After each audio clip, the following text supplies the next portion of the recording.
से बोला शंकर भगवान की।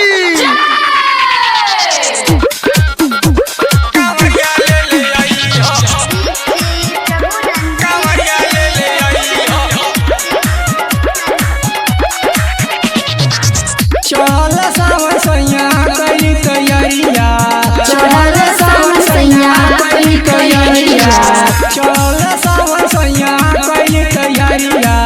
जाए के बाटे असो देवघर नगरिया, कांवरिया ले आई हो कप्तानगंज से सैया, कांवरिया ले आई हो कप्तानगंज से सैया कांवरिया ले आई हो।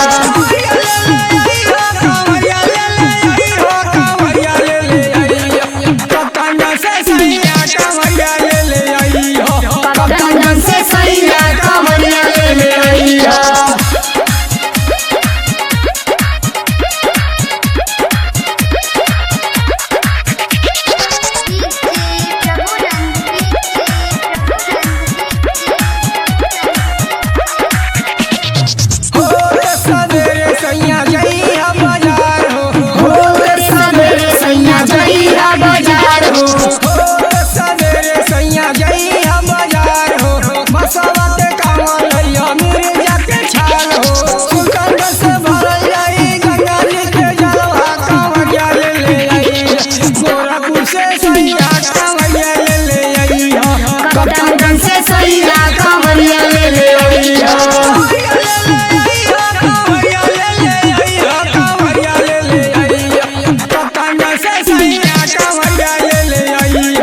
कप्तानगंज से सैया कांवरिया ले आई हो।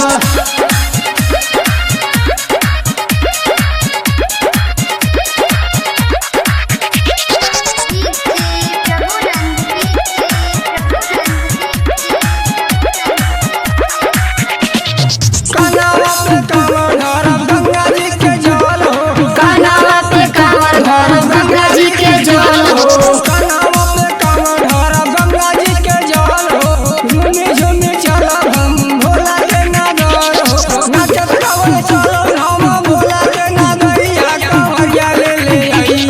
कुशीनगर से सैया कांवरिया ले आई हो।